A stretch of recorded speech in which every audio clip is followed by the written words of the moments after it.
Leaked group chats take center stage. No Kings rally is scheduled for this weekend. ICE attacks increase. My friend Jim Pfaff of the Conservative Caucus joins. I'm AlecLace. This is the AlecLace Show. The American family is under attack. Parents are the underdog of this nation. Your children are being indoctrinated. That's right. Your children. They do not belong to the state. They do not belong to the school system. They belong to you, the parents, as a blessing from God our Father. So let's preserve, protect, and fight for the American family together. You're listening to the AlecLace Show. The future is family.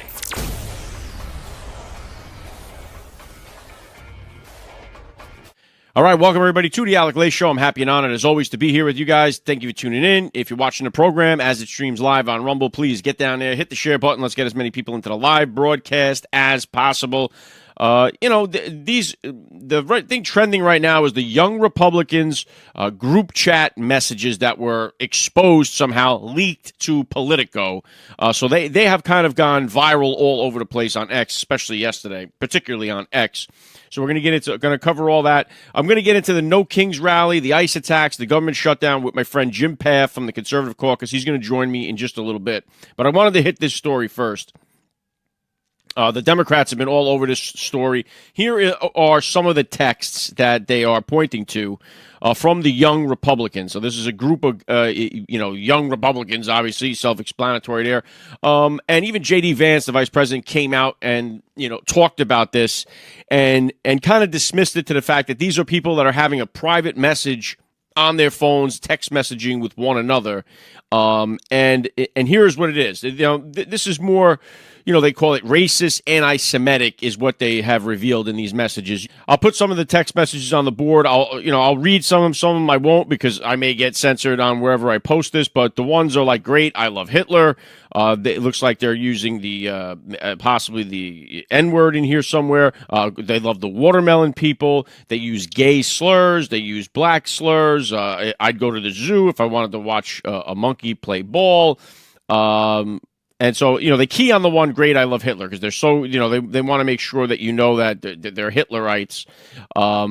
So they sort of joke about the gas chambers, about slavery, about rape. There's all kinds of stupidity in these. No question, these are, retarded people that are texting this stuff. It's stupidity.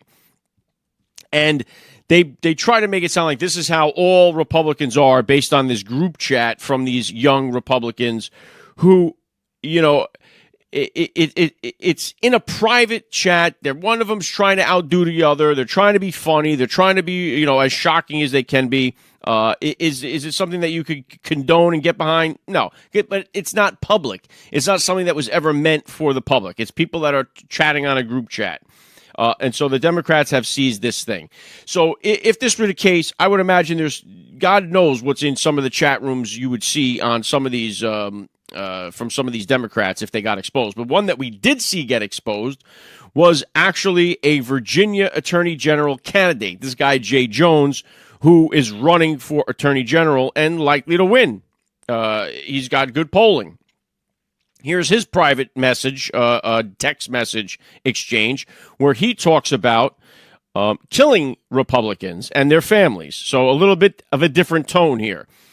So he says, I've told you this before, only when people feel pain personally do they move on policy.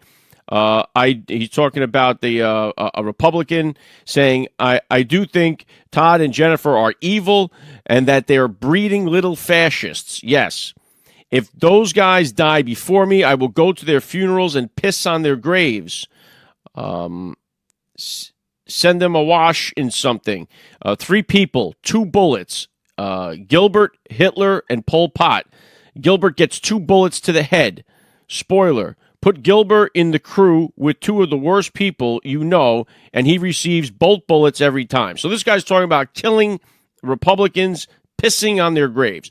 So even in the leaked text messages that we have, and again, when you're texting with somebody, you're not doing it with the intent on this is going to go public, and I get that. So it both could be, in both of these cases, the shock and awe value to show just how tough you are or just how cold you can be, whatever it may be.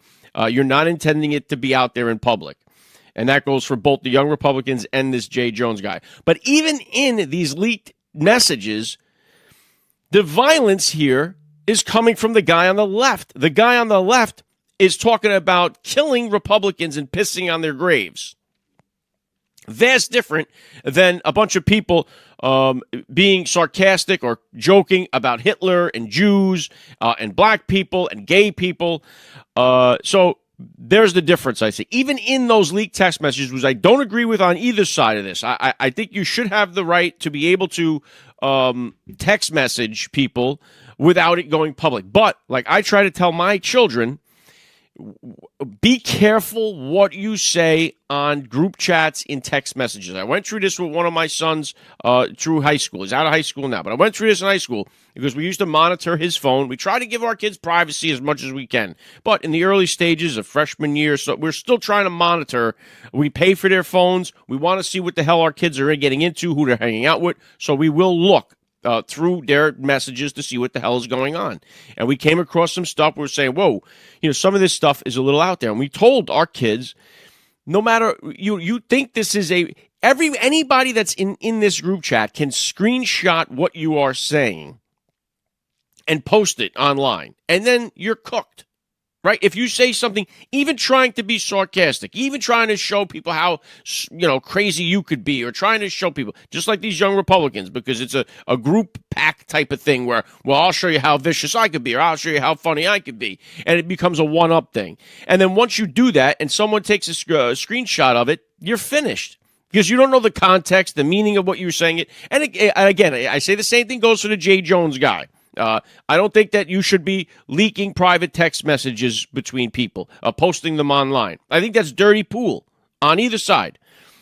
But what I'm saying is that even in these private chats, the guy on the left is looking to create the violence against Republicans.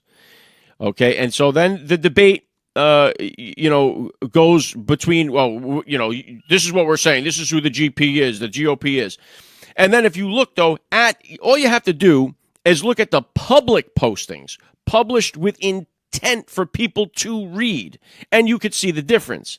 After Charlie Kirk was assassinated, the public postings meant for you intentionally to read, people self-posted this stuff celebrating Charlie Kirk's assassination.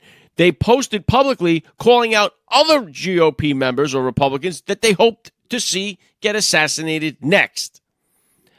So that's a vastly different than we saw in public the thousands and thousands of people posting about celebrating Charlie Kirk's death. Could you imagine what the group texts looked like when Charlie Kirk was assassinated? Could you imagine those group chat rooms between liberals? What we saw online posted publicly for you to see was vicious. You can only imagine what they were saying behind closed doors. And I would say that is the difference.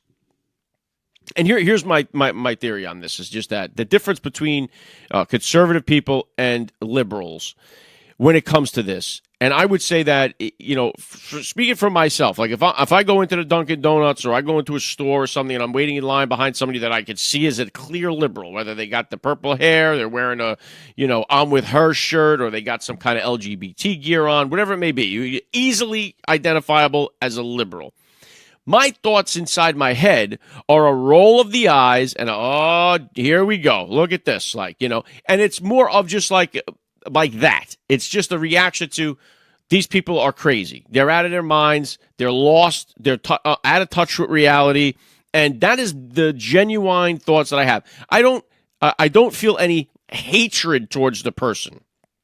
And that is the difference, that if the liberal sees a person with the MAGA shirt on in front of him, or a Trump shirt, paraphernalia, something like that, the difference is in their head, they're thinking this guy is a Nazi fascist who should be executed. They think you should be killed. They think you should be taken out of public. They hate you. There's a vast difference. Now, I'm not saying all. Again, I'm not saying all liberals. I'm not saying all conservatives. What I'm saying is that seems to be, from my experience talking with people on the right and talking with people on the left, you could clearly see how violent the left gets just in their talking. Because in their minds, they feel that it is justified to murder Nazis and fascists. And that is what they believe you are. And that is the difference. Most of the time on the left, it seems to go from 0 to 60. We all know that. Whenever you try to have a political discussion, it will be the liberal that wants to, blow his top. And there's no way for debate when it comes to that.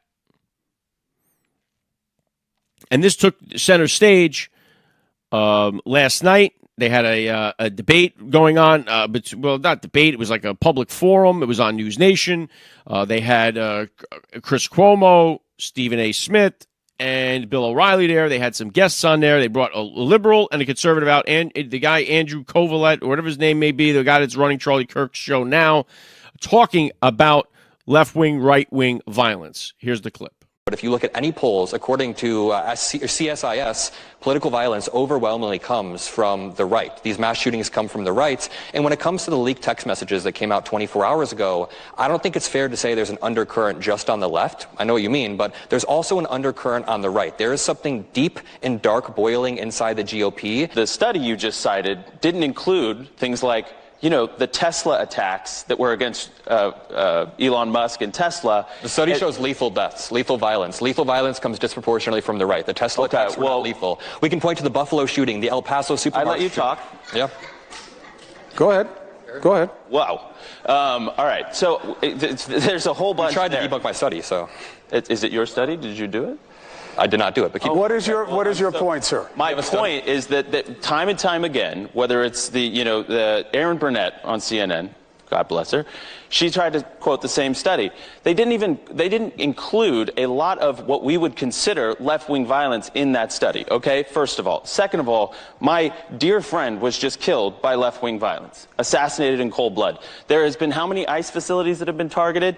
And when you look at what's happening right now, I agree with you on the radicalization, but you have to be honest about the fact that you even admitted, well, this year it's progressives. Well, what about George Floyd? What about that whole summer of looting and rioting? Listen, there has been a trend of, I think, let's be gracious and say, in the era of Trump, maybe it's a reaction to Trump. I'm open to those discussions, but there is a justification for political violence. It shows up in every poll, and it's coming from progressives. Now, I would add here that if you look at the difference to the reactions to stuff, right? Like we saw the George Floyd reaction from the left, and it was violence. It was burning down buildings. It was, 18, 19 people that were killed.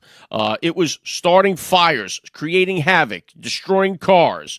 It was crazy amounts of violence that came from the left. When you looked at the reaction to the murder of Charlie Kirk, you saw nothing like that from the right at all. There was no outlashing against people, property, or anything like that. Zero. When you saw Trump almost assassinated, the response was nothing like that. Okay? And they're trying to say, oh, it's a both sides thing. I disagree completely. And I don't think it is a thing against really conservatives. It's against people who support Donald Trump. Trump is the outlier here. Trump is the reason why you are seeing the left be so violent. I don't know what it was like prior to Trump. Because to be honest, I didn't really pay much attention to politics prior to Trump. Like many people in the country didn't pay much attention to it prior to Trump. But I do know, I don't ever remember there being a time where somebody talked about supporting George Bush and being called a Nazi and a Hitler and a fascist. Like, I don't remember that. I don't remember supporting Rudy Giuliani when he became mayor of New York City and people all, protesting in the streets, calling him a Nazi and a fascist and all that. I don't remember any of that. Did it happen? Maybe. I got to look. I just growing up during that time, I don't remember seeing anything like that at all. With Trump, it is true. Nothing compares to it. Nothing to compare to it. The Trump derangement syndrome is a real thing. These people are violently angry that President Donald Trump is in the White House. And they're violently angry that you support him. And so I think that is the major difference here between them. But you can see the reactions to these different things. And we're going to get into, because you have the No Kings rally coming up this weekend. I'm going to talk to Jim Pfaff about that. So I just kind of wanted to touch on that with the group chat stuff and get into it. One of the other things I wanted to get to before I bring Jim Pfaff on was another one of these that I posted yesterday. Another one of these judges that lets out a career criminal, and it makes no sense at all. Now, this happened in Orange County down in Florida, which is kind of surprising because Ron DeSantis was just talking yesterday about how they don't let violent criminals back out onto the streets. So I tried to tag him in these posts to kind of get his attention on his stuff. But here it is here. You have, and I posted it like this, a danger alert. Jacoby Tillman, the 23-year-old, was just released on $9,500 bail in Orange County. He's accused of choking a jogger unconscious and attempting rape on Little Econ Greenway Trail. Charges: attempted sexual battery, battery by strangulation, false imprisonment. His rap sheet includes assaults on women, burglary, battery. He choked his own girlfriend unconscious.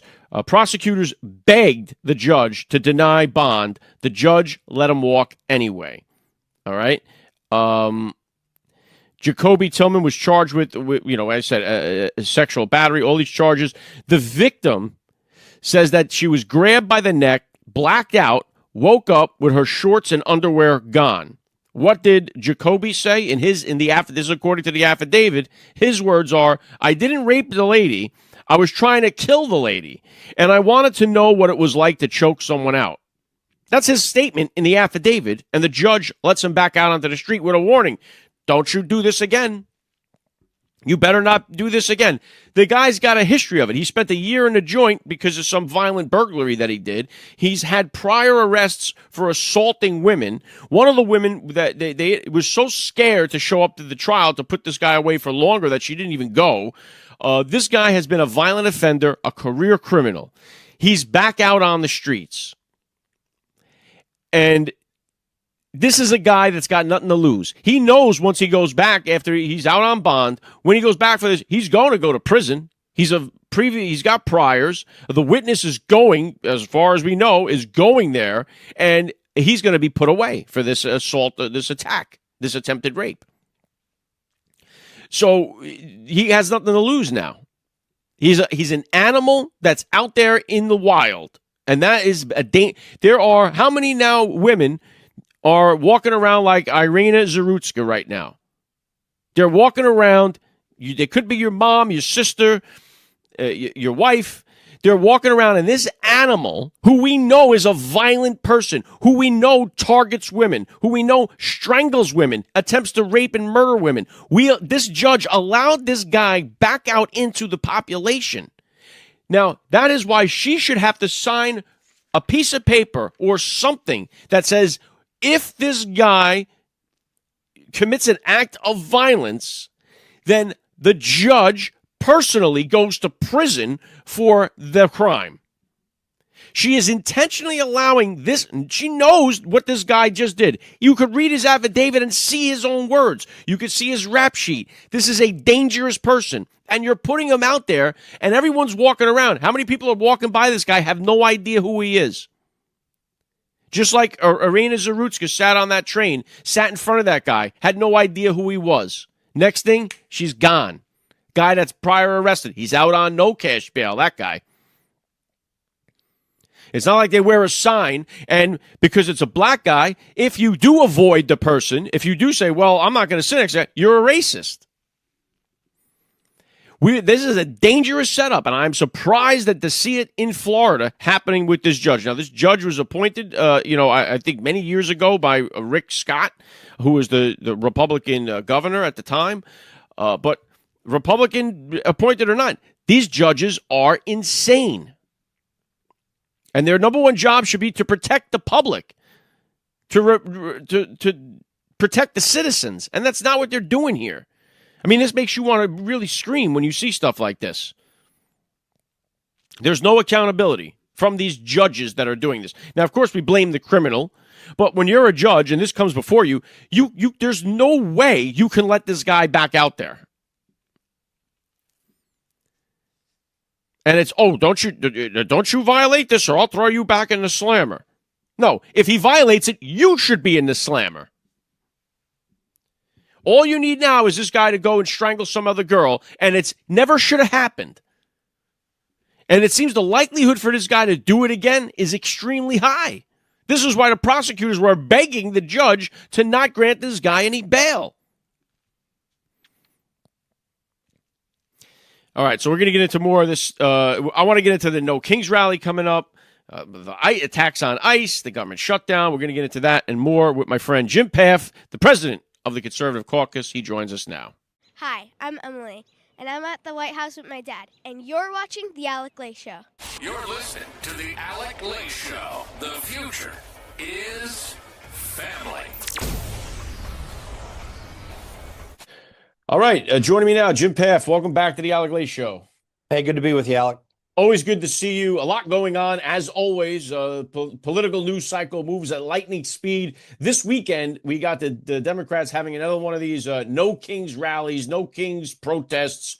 And it's, again, I think the premise they have, Trump is the king. So it's already, I think, the wrong title that they have. They never say any kingly things that he's done, but it's the No Kings rally. So what's your take on it? Well, I think it's interesting that people who promoted a censorship industrial complex to entirely shut down conservative speech, utilizing the power and authority of the federal government against the Constitution, by the way, and against the Bill of Rights, that also began a massive lawfare campaign against every one of their political opponents that sought to force Americans to take a vaccine that we now know was a pretty dangerous vaccine. And I could go on and on and on. It's kind of funny hearing people like that talking about doing No Kings. But on the other side of it, let's take a look at Donald Trump. When you look at the fact, just one key factor about Donald Trump's presidency this time around is that every single judicial order that has been brought against his policies, he has followed and kept it working through the court system. And he's had a lot of success in the court system by working the system. To my knowledge, there's not one judicial order that his administration has disobeyed. And so what he's doing is reestablishing justice here in this country away from the loss of justice that has happened when Democrats were in power. And just that one factor alone is really important. But one quick thing, the No Kings rally, as its main argument, opposes the use of the National Guard to protect ICE facilities, the National Guard going into states. Now, Donald Trump certainly kind of, in his words, leaves it open whether he'd use them to stop crime in the cities in a general sense. And quite frankly, if he was just throwing National Guard in to be the police force in cities, I would oppose that. There's nothing constitutional unless they're invited in and there's cooperation and actual help asked for, like LAPD did during the LA riots. Right. But what he is doing with them is something that's immeasurably constitutional, and that's to protect ICE facilities, which are federal property. Even if you have a lease agreement in a city with some facility, that is considered federal property constitutionally as well. And he has every right to have them do that. So just to the opposite of the insane call that Donald Trump's trying to be a king, Hitler, all this stuff they say about him, he's exactly the opposite. And if we have any concerns, it's by a large number of elected Democrat politicians who would assert government authority over Americans' lives and against their rights if they can do it again. I think you're right. I'm going to get deeper into the ICE attacks and all that stuff in just a second. But your point, I think, is great about how many of these injunctions have come against President Donald Trump. I mean, it's astonishing how many there have been in just the first 7 months of his second term. It blows away the amount of injunctions with Clinton, Obama, even Bush combined. I mean, he's getting injunctions. And even the Supreme Court ruled in his favor. But a lot of people have been encouraging him, hey, just ignore these judges, just ignore them. But he is not doing that. He's still going through the legal process, just like you said. But when they build it up like this, just when it's with intent, like they say he's a king, so the No Kings rally. It's just you assume, yeah, he's a king, and we're going to protest against him. It's the same as it's as dangerous as when they call him the Nazi and the fascist, because it gives you that reason to say, what did we do to the kings? Like what we fought against. George Washington, you would argue, held the original No Kings protest, right? And they tore his statue down. So it's like, what are we talking? You're making it sound like these are people you should fight violently against, and that's the message that you're putting out there. Well, and this is actually comes out of the same spirit as the entire Russia hoax.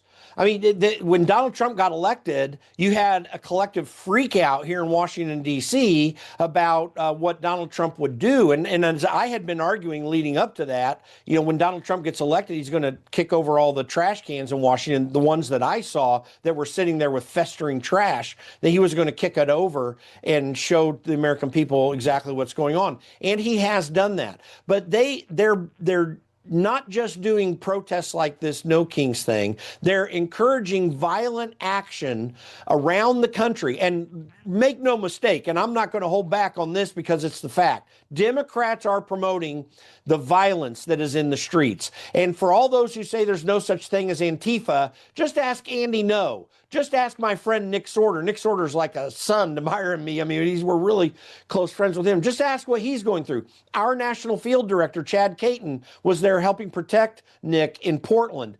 Just tell those people whether there's an Antifa or not. But the Democrats are promoting violent activity on the streets, and these kinds of aggressive things like this No Kings protest is the propagation of lies. I mean, it's nothing more than a propaganda effort to try to give the impression to the American people that Donald Trump is doing something that he wouldn't even conceive of doing, much less is he doing in reality. And just before you jumped on here, I was breaking this down about because the text messages that came out from the young Republicans, they're making sure that stays as the top story. It's going viral. But and then you have the Jay Jones, his text messages that got leaked. And if you look at the two, now I don't agree with any text messages, privately text exchange being leaked on either side. I don't think that's right for anybody to do that because you're not saying it with the intent for it to go public. It's a private conversation. But even in those private conversations, ones are being stupid and saying what people are labeling as racist against blacks or Jews. The other one is calling for violence and pissing on the graves of the Republicans. Even those chats that were leaked are vastly different, and you could see that. And it seems like, and that is the argument, it's coming from both sides. But it was the Charlie Kirk who was murdered in public. It's Trump that was attempted to be assassinated twice. So they keep trying to press it as hard as they can in the press that this is a both sides issue, but we're only seeing it from the one side. I think it's absurd when you look at these truly rancid texts from these young Republicans. I mean, that they are rancid and stupid and actually do reveal something very bad about some of the people who were doing that. Some were just reacting in stupid ways. Some had something really bad. But when you think that they're going to take the texts of kids who are being stupid and compare that to Jay Jones, who actually is seeking to be the chief law enforcement officer of the state of Virginia, and he literally is calling for the assassination of one of his political opponents, the then Speaker of the House, and to not just stop there by putting two bullets in his head. If I only have two bullets and it's Pol Pot, Hitler, and the former speaker, he wants to kill the speaker. Like, this is really insane. But when you add to that he wanted this guy's wife and children to have to watch these violent acts taking place, murderous acts. I mean, you get this guy wants to be chief law enforcement officer. You got a bunch of punk kids that don't have any authority over anything except for an organization that, to be candid, not every young Republican group is bad. There's some really good ones, but let's just be honest. Many of them are just hanging out, drinking at bars every once in a while and having fun, and that is no power at all. But Jay Jones would have very real authority and power, and he has a murderous heart. I mean, he does have a murderous heart. If we're talking about the biblical standard here, Jesus didn't just say in the Sermon on the Mount, he said, the law says if you murder, then you're violating God's law. He said if you have murder in your heart, you're a murderer. That is literally Jesus' interpretation of what Jay Jones was doing. And yet we're going to make the kids' tweets the big deal. Again, it's a desperate move. I mean, I understand turnabout's fair play here. I grant that. But the reality is it's a desperate move because they know that it is significant what Jay Jones was saying privately and that it has very real world implications. And we need to stand against that as a culture and not let people like that get elected to office. What a coincidence it is, too, Jim, that we have these text messages from Jay Jones that have been making the rounds. He is running for political office. Then all of a sudden, out of nowhere, comes these text messages from the young Republicans. Oh, look at it. Let's take the attention away from that and push this. And I agree. What they said was stupid. And I said, I tell my kids, even when you're in a chat room with somebody, you have to watch what you're saying on the phone, no matter where you're saying it, because people can screenshot anything you say, take it out of context, and post it online, and they can ruin you. So you have to be careful when you do this. Say what you mean all the time when you're doing this stuff. Well, even more importantly than that, what we need to teach kids is not just to avoid that problem that can come back and bite you. We need to teach them to have hearts such that they wouldn't do it in private or public. And by the way, there are a few posts out there saying every one of these kids should not be qualified for political office ever. Well, actually, I agree with that. I mean, I don't think we want to pass laws to that effect. But yeah, I don't think that they're qualified for political office. But Jay Jones is not qualified for political office. Like they're saying this about these kids, but if they're really honest to their opinions, then they ought to be saying the same of Jay Jones. And I would agree. Jay Jones is disqualified for political office. So what this becomes, and you're right about this tit for tat on private messages, what it becomes is a mere political tit for tat. I'm actually glad that we found out about it with Jay Jones, because we'd have found out it in some other way later in a significant circumstance. But that said, these are political tit for tats. We play these games to try to win. And, politics is war by other means. And it doesn't include killing, or at least let's hope it doesn't, because Democrat politics actually has led to some killing of Charlie Kirk, for example, and almost of Donald Trump, because you inspire these things. So that we need to call that out, remind people that the Democrat Party is not an American party. Not in any way is it an American party. It opposes every American ideal that matters and that has made us the greatest country in world history. Not greatest because of our innate goodness. That's not why we're a great country. We're a great country because our constitutional system is the best security of liberty and the best security of opportunity for individuals. And we need to stand up for that system. Yeah, well said, Jim. And the last thing, and I'll button this up there with the No Kings rallies, they use these words, these buzzwords like no kings. You see with Bernie Sanders and AOC, stop the oligarchy. Like they have these buzzwords, kings, oligarchy, Nazis, fascists, and it's all this stuff to paint you as a complete enemy of the country, somebody that doesn't need to be beaten at the polls, but needs to be physically beaten and murdered and taken out of our society. And so even when they talk about like the oligarchy, the majority of the billionaires supported the Republicans. So it doesn't make any sense when they're even trying to even say that, when they say, oh, we got to fight the oligarchy. And they had all these millionaires that showed up at Kamala Harris's rallies and all that stuff. So it's just a matter of trying to put a dangerous label on people on the right.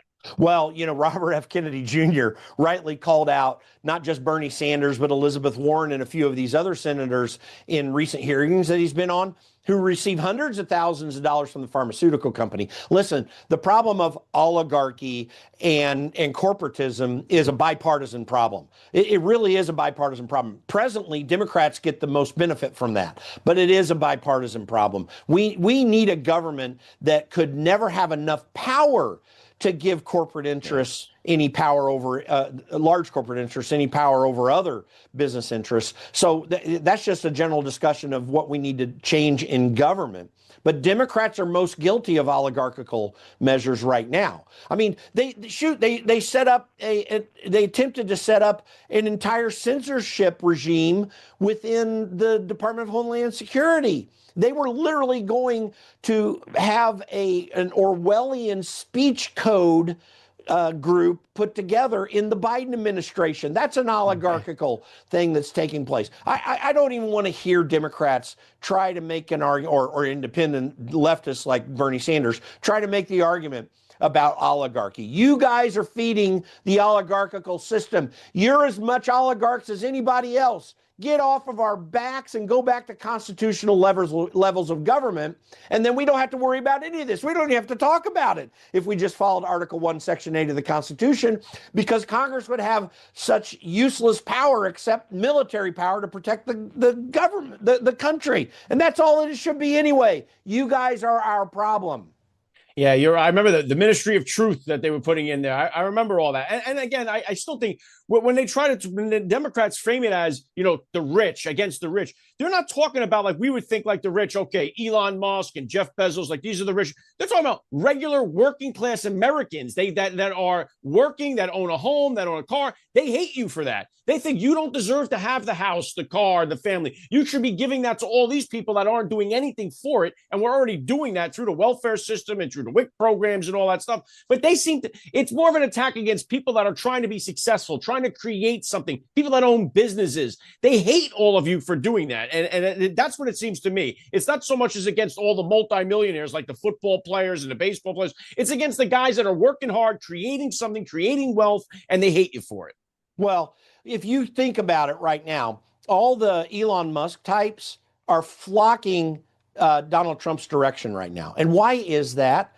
Because what really pissed off Silicon Valley more than anything else is their disgust about the culture wars, where it was abortion or gay marriage or all these things, and it morphed into something much more angry. And so you had a worker class within the Silicon Valley companies that rose up and were able to convince their leaders to go the Democrat direction in this radical manner. But there's really a strong libertarian style streak in Silicon Valley, and it's gravitating toward Donald Trump, because what a whole lot of these people are trying to do, and when I say this, I think of like everyone on the All In podcast, Jason and Friedberg and Chamath and David Sachs. These are guys that actually are real business people. They're not necessarily conservatives in the way that I've always think David Sachs is, but not the other guys necessarily. They've come on board because they're just trying to do freaking business and build things. And that is an encouraging shift that I see taking place,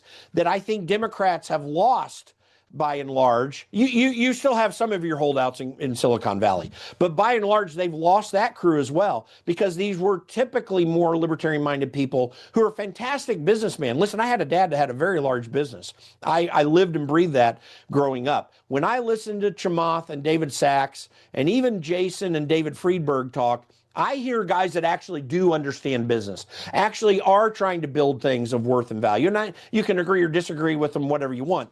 That spirit still exists in America. And those people who are very wealthy and have been very successful actually exhibit better proclivities towards good. And obviously with recognizing they're humans and we might disagree on this or that. They express more of what the American dream is about than any Democrat elected to Congress or anywhere else right now. And we need to pay attention to that and feed off of it in a way. We do. And we should be trying to create. We should be trying to build. And that's what this is all about. That's what the opportunities are there for. Build wealth, create a family. So that's what these things are supposed to be. They're not Democrat values, or I should say liberal values. They are mostly on the right. But let me get into the ICE tax, because yesterday on News Nation, they had the thing to sit down there with Cuomo and Stephen A. Smith and Bill O'Reilly. And Tom Homan was one of the guests there. And Cuomo grilling him on ICE over wearing the mask. Stephen A. Smith, same thing. They should have to present, and I thought they should have to present who they are. And I thought Holman handled it very well, just say in the protection of these guys. But name another agency, law enforcement agency, that has an increase of attacks against them, violent attacks, that's up 1,000%. And so these guys are trying. If you don't like the law, that's one thing, but you can't hate the people that are trying to uphold the law. So what's your take on this craziness that's going on with ICE? Well, if they don't want the masks, then a law needs to be passed in the federal government to constrain federal employees from doing so. But there has been very good reason for them to mask up, because there has been very real harm done to ICE agents. They're law enforcement officers who are being threatened in severe fashion by people who oppose the effort to remove illegal aliens from this country. And Donald Trump administration is doing it exactly the right way. Tom Homan is a hero I mean, this man is a hero. He may not be perfect in the sense of, you can tell he gets angry and stuff like that. And you can, okay, whatever. But the guy is actually a hero doing the work that needs to be done. The reason it seems so severe is because the problem is severe and critical. We still have tens of thousands of criminal illegals that they haven't yet been able to get a hold of and deport. And you've got 1.6 million people who have self-deported in this process. So this is actually working in a good way. I saw a video of a guy, I don't know who he was, but he was going on the street and he says, what do you think about 3 million people that Donald Trump's deported? Oh yeah, it's horrible. And they'd say this, and how do you compare it to Barack Obama? And he made the point. Well, actually, it's Barack Obama who deported 3.1 million people, and Donald Trump's only deported 400,000. And then they're still saying, well, yeah, but this is a problem. And I mean, it's like all that they're doing is following the law. This is about following the law and dealing with these things as the law prescribes. And they're at threat and have a right, I think, at this stage to be able to put masks on, because the violence that's happening in the streets against ICE, the violence that happened in Dallas, where someone literally killed 2 illegals attempting to kill ICE agents. The violence is severe. These people need to be protected, and they need to be able to do the work that they're doing. So I just find the argument absurd against it. By the way, I understand the optics. It does look like weird optics having the masks on. But I have to ask a question, Mr. Antifa. If you're so against ICE wearing masks, why do you wear masks? Yeah. Why do you wear these silly-looking cartoon costumes that hide your face? Why won't you reveal yourself? Why won't you put yourself on camera? So, and I almost say, listen, when you're willing to do it, maybe we'll consider it as well. And because that would put them at the same kind of potential threat. I don't think they'd be as much threat, because in the right, we don't try to kill people. But they need to expose themselves as well. So otherwise, just shut your mouth. I agree. And I just think that, to your point there, too, this is something that's been happening for years. Bill Clinton deported 10 million people, whatever it may be. Obama deported 12 million people. So it's like this is the law that these guys are trying to do. And the only reason why ICE is coming under attack and why there's any upheaval is because of the media and the Democrats that have put a target on them. They've called them the Gestapo. They've told you that, look at what these people are doing. And they make it sound as if they're just coming and rounding up American citizens in American cities. And that's not what is happening. So the media is accelerating this. They could easily quiet this down. The Democrats could easily quiet this down and say, hey, listen, all these people came in illegally. We had our chance. Now the Republicans have it. The law is that if you're here illegally, you have to be deported. You have to follow the law. If the Democrats ever said that, it could quell some of these attacks against ICE. But instead of that, they're full court press on encouraging the violence that we're seeing against ISIS. So it won't stop until the rhetoric stops. Well, when you consider the numbers of deportations by presidential administration, as we just mentioned, 12 million went out of the Clinton administration. Do you know what has changed? Because you had Democrat participation with it back then. Yep. Do you know what has changed? Merely the politics. See, Democrats are not about the rule of law. They're not about following the law. They only will follow it when it serves their political interest. When you consider why Bill Clinton was able to do that without Democrats screaming and crying, it's because at the time they saw that the unions would benefit from getting rid of illegals that might threaten the jobs of union workers. And that's fine if you want to protect the jobs of union workers, and I'm glad we enforce the law that way then. But what's changed? Now the change is they get a combination of chaos and extra voters and extra representation in Congress because of what's been doing through the Census Bureau. So that's why they're willing to have the chaos in the immigration system now, because it serves their political benefit. The Democrat Party's not an American party. They don't believe in the rule of law. They don't believe in the Constitution. They do believe in raw political power. They are literally the modern day Machiavellians. And actually, they're not even as smart as Machiavelli was. They're kind of stupid about it. And we're suffering the consequences of it. But thank goodness Donald Trump is president, and his leadership is phenomenal. Like he's definitely one of the top 5 presidents of all time because of his sheer skill and capability of being a leader and understanding what America is all about and what it stands for. And we're all benefiting from it, even through this short-term chaos. And I think you could argue, like, we say the deportations, Clinton and Obama, and what has changed. It's really Trump that has changed. It's Trump that has turned. It seems like it turned all these people crazy, because I don't remember, like, if you were a Bush supporter or a Rudy Giuliani supporter, I don't remember anybody being called a Nazi and a fascist and, like, vicious, like, attacks on you just for, Rudy Giuliani became the Republican mayor in New York City, and, people opposed him, but I don't remember them being violently against it the way that we're seeing with Trump. I don't remember ever seeing anything like this. It seems like it's on a whole nother level with the media, the liberals, and the voters. They just seem to be on another level of stupidity when it comes to this. Well, in fairness, both Ronald Reagan and George W. Bush got a little bit of the Hitler-Nazi thing from Democrats, but that's just because Democrats are so horrible. But yes, you're right. It's never been at this level before. And you didn't, in either of those circumstances, have calls for violence from Democrats. Democrats are calling for violence. They literally are. They are supporting and encouraging Antifa in its efforts to oppose ICE. It's one thing to have truly peaceful protests where you're holding up a sign, the stereotypical holding up a sign, ICE is bad, whatever they might say.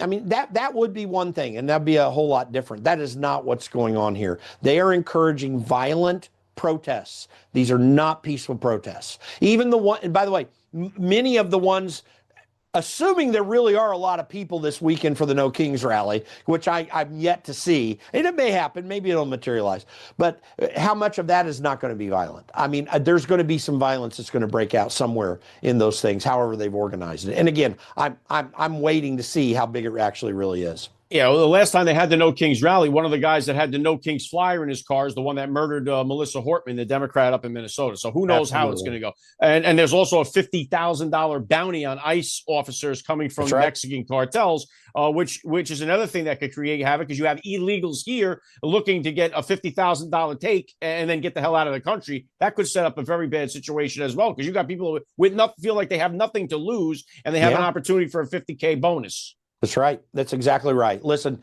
Democrats are doing nothing to stop that side of the problem. Now, I'm not going to blame them for the cartels doing the bounty, but shouldn't that coalesce around them some urgency to say, okay, we need to back off of this and we need to fix the problem? It doesn't, because they're not interested in doing that. Yes, but when you find yourself on the side of the cartels, we're in a problem here. Even when we're bombing, Trump is bombing the Venezuelan drug cartels, they're sticking up, oh, those guys need a due process. They're driving a boat full of fentanyl for the country, and they're like, oh, no, we should protect those guys. So anyway, the last topic here, probably, in my opinion, the most boring topic in politics here is this government shutdown that's going on now, 2 weeks going. It doesn't look like there's any end in sight. Every time Jeffries gets up there or Speaker Johnson gets up there, they have said the exact same thing for 2 weeks straight. What is your take on the government shutdown here? Well, initially, you can, when the CR was going through the House and first presented to the Senate, okay, you can make it a both sides thing or whatever. But the reality is, once that continuing resolution came out of the House, that set the stage and should have set the stage. What Democrats are fighting for. Republicans have done the work, as much as they say that Republicans aren't doing the work. They did the work. They did a clean CR. Straight up, we're just going to keep spending levels the same, and then let's have these arguments afterwards. What Democrats want to do with this CR is to reverse everything in the one big beautiful bill related to health care and a few other issues. In other words, they want to hold the government hostage so that they can get what they want. They don't have any inkling of an idea to talk with Republicans. Donald Trump's is winning this debate for Republicans right now. I mean, I'm not going to give very much credit to Johnson and Thune. I'll give him credit for standing in there, but Johnson owes his speakership to Donald Trump. He's the one that whipped the votes that made that happen. John Thune is out of the Mitch McConnell wing, although he's done a little bit better than McConnell did, but he's still getting his legs. If Donald Trump weren't sitting in the White House, Republicans would have already caved. It would be done. And it needs to be a strong effort. The American people are siding with them. The American people like the fact that Donald Trump is trying to make sure the federal workers, like in the military and other things that need to get paid, he's trying to make sure that they do get paid. Everybody else, just like with any other shutdown, I went through 2 of them working on Capitol Hill. Any other shutdown, people say, yeah, no, I didn't miss that at all. Okay. The people are not screaming and crying over it. Now, the Democrats do sort of have an issue that they can put their teeth into on health care, because and the polls show that they win on that. But the problem is it's not the biggest issue in people's minds. It's far from it. The biggest issue is immigration and overall government spending in the size and scope of government. Those are the big issues, and the economy, obviously. So the Democrats have nothing to stand on. Republicans are winning this debate. And if they continue down the path they're continuing on, then they have a good chance of losing in 2026, in spite of Republicans' best efforts to grab defeat out of the jaws of victory, because Republicans in Congress are just that way. And it's just, you're right. But it just seems like, too, the same, like the Democrats will be saying, well, the Republicans own the House, the Senate, and the White House, so it's their shutdown. And the Republicans will say, well, here it is. You have the opportunity to open the country, and you're not doing it. And it's the same thing. The clean CR, the Democrats want to give health care to illegals. That seems to be the same thing going back and forth. And again, it's just, other than the people that are getting affected, like military, which Trump has made sure that they're going to get paid, nobody's really paying attention to this. And I think it's just the Democrats trying to stay out there and trying to get something against Trump, because he's winning on all cylinders. He had the historic peace deal over there in Israel. So I think it's just their attempt to try to cut him as much as they can. Yeah, and what they're trying to get out of it is a no kings rally, so they can continue to have their violent protesters do their dirty work on the ground, because they think that that's going to be useful for them to win elections. I mean, it's really an absurd and frankly evil argument. Yeah, it is. All right, let's take it away here.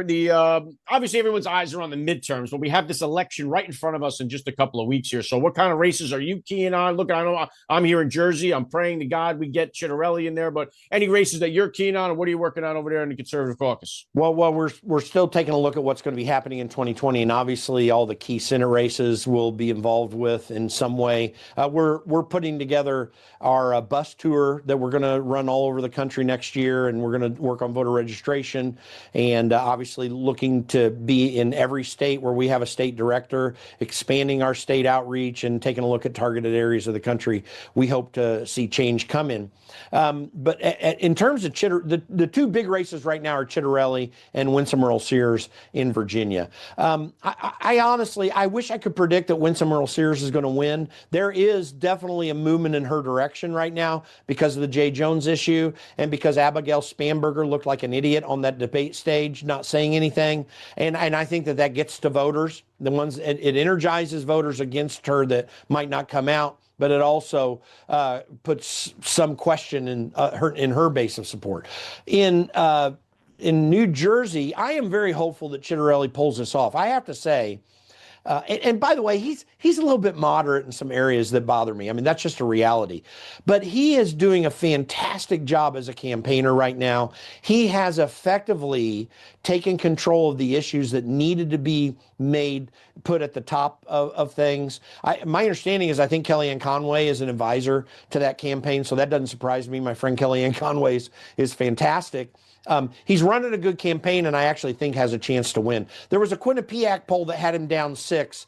I'm just not a big fan of the Quinnipiac poll. They don't get it right regularly. Other polls have it much closer. I don't think he's a shoe-in to win yet, but he's right there in the portion of the game he needs to be in, with a surge in Republican registration, and he does have an edge on enthusiasm, although it's not a huge one, but he does have an enthusiasm edge with his voters compared to Mikey Sherrill. So looking closely at that, and I've done a few things to try to help out in New Jersey, not big, but I got some friends who are doing some things there, and I think it's going to be helpful. I think there's a real push happening to get votes out that a lot of people aren't noticing or talking about publicly. So I think Chitterelli has, of the two, the better chance to win, and very well may. But Winsome Sears, boy, I hope she pulls it off, because they have not run a great campaign. They are taking some effective use of this story, and that's going to help her a little bit. But man, it may be a sad loss, and it will be a really sad one, because Abigail Spanberger is a deep state jerk. It's just terrible. Crazy. Yeah, it will be wild to see. But I think Chitterelli has a much better chance than Curtis Sleewood does of being mayor of New York City. I think that goes without saying. But we'll see what happens. We'll keep our fingers crossed here. I'll have you back on before then. Jim Pfaff, always a pleasure to get you on the show. Thank you, my friend. Talk soon. All right, grateful to my friend Jim Pfaff for joining me on the podcast once again. What you guys think about the interview? The Jersey is in play. New Jersey is in play. I would love to see Chitterelli become the governor of New Jersey. I do agree with him. I think it's a better shot than Winsome Sears is facing in Virginia, but it's amazing that her opponent has refused to condemn the text messages by Jay Jones and more. So a lot to get into. So much happening right now in the political world. As always, the political cycle continues to move at lightning speed. And we are looking, towards the midterms. There's an election coming up here in just a couple of weeks, so we'll see how it goes. But just like we were talking about all the injunctions against President Donald Trump and everyone trying to get in the way, here's this one, and I want to close out the program on this. Look at this. Judge sides with Democrat historian to temporarily block Trump presidential library deal in Florida. Retired Professor Marvin Doon argues the property transfer violates Florida law and public trust. So even in Trump trying to put his presidential library, there is a judge blocking him from doing that. It's every single thing that President Trump tries to do, there is a resistance to it, unlike resistance to anybody else we've ever seen in political office. And like I said, Jim Pfaff was saying there, too, that they did play the Nazi game with Reagan, Bush. Again, I wasn't so tuned into politics at that time. Reagan, obviously, I was very young. Bush, barely paid attention to it. But I certainly don't remember it being the way it is right now, with the way it's like they hang on every word that Trump does. It is true that he can pretty much get the Democrats or the liberals to do anything he wants just by stating the opposite. They will go against him. But here it is. Just in trying to get his presidential library, they are throwing a hissy fit. So it's these people are crazy when it comes to President Donald Trump. They have got the Trump derangement syndrome to the max. And then you have, again, the whole thing with the shutdown. And as boring as that is, the Democrats won't answer. Like here you have AOC. Was asked if taxpayer-funded health care should go to the illegal immigrants. She was doing this town hall, this against the oligarchy town hall with Bernie Sanders. They just won't tell you. Everything that they do, they want to give the illegal aliens free health care. That's what they want to do. But they know that saying that is going to be a problem for them. So they're very careful with how they go around it. And again, just like I was mentioning with Melissa Hortman in Minnesota, she was targeted for assassination by a Tim Walz appointee who had a No Kings flyer in his car, and it just so happened that she had recently voted against giving health care to illegal aliens, and they were not happy with her about that. And again, that should never have happened. Political violence should be condemned always, but we are seeing it rise on the left with a rapid pace, and it's only going to get worse.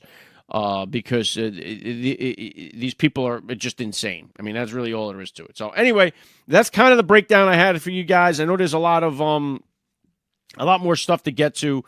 Trump with, I know yesterday, and maybe I'll just close out on this, was the Operation Summer Heat. Trump in the White House praising the job done by ICE, ICE doing a great job as well, but praising the job done by the FBI with Operation Summer Heat, which took place between July 24th and September 20th. It saw 8,700 arrests of violent criminals, 2,200 firearms seized, 421 kilograms of fentanyl seized, 2,100 indictments. They captured 4 of the FBI's 10 most wanted, so they got 4 in 7 months, where Biden got 4 off the list in 4 years. Trump got that done in just 7 months.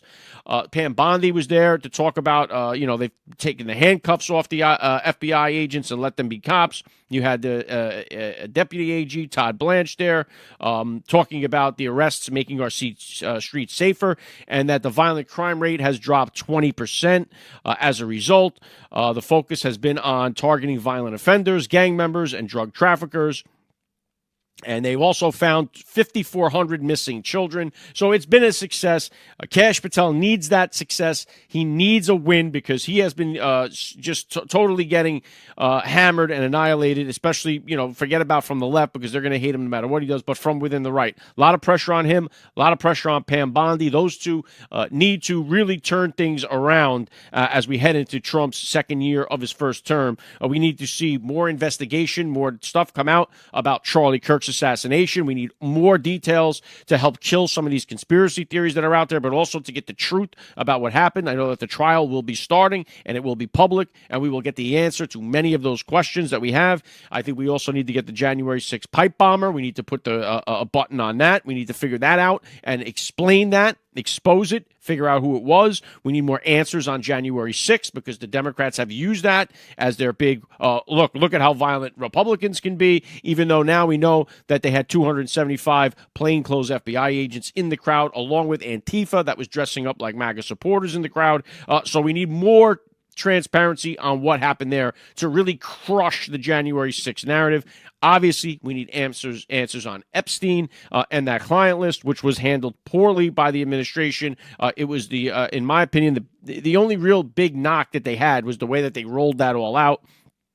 It was not handled correctly. They need to reverse course on that to shut these people up, because it's like, especially on X, anytime you post anything, their only comeback is, when is the Epstein list coming? When's the Epstein list coming? That's the only thing you ever hear. So they definitely need to do better on the Epstein list and get something out there, get something done about it and handle it in a better way. And last, I would say, more indictments have to come, and I believe they are coming. But we need a lot more of these people to face the music. And it doesn't matter. No matter what you do, the liberals are going to say that you are weaponizing the justice system, as if Trump wasn't the target, as if all the Republicans, you could, like I've done it before on this show, you could read out 100 people targeted by Biden's DOJ. The Democrats don't care about that. They ignore it. They pretend like it never happened. Trump's the one that's created all this stuff. And so there is work to do, but have to give credit where credit is due. Kash Patel, a phenomenal job with Operation Summer Heat and getting some of these scumbags off of our streets and out of our country. So good job to him. Pam Bondi and Kash Patel, the two of them, they know, they see the criticism, and I believe that they'll take it to heart and do a better job. We pray that they do. And President Donald Trump is just absolutely crushing it. I mean, this guy is a workhorse. He's doing everything he said he was going to do. He's aggravated that some of the prices haven't come down the way we want to see it, but he has killed the inflation, stock market exploding. He's bringing in all this money from overseas. The tariffs are working. He's getting peace deal. He's ended 8 conflicts in 7 months. So President Donald Trump is hitting it out of the park, and I love to be here to cover it. I'm glad you're here with me. Grateful to my friend Jim Pfaff. I will be back here on Tuesday. 1 o'clock Eastern Standard Time, back on Rumble, working on some guests over the weekend. I hope you'll join me back here when I do. God bless you parents and you listeners out there. God bless our police, our first responders. God bless our veterans and our military. God bless you. God bless America. And I'll be here next week, Tuesday, 1 p.m. Eastern Standard Time, live on Rumble. Have a great weekend. You're listening to the AlecLace Show. The future is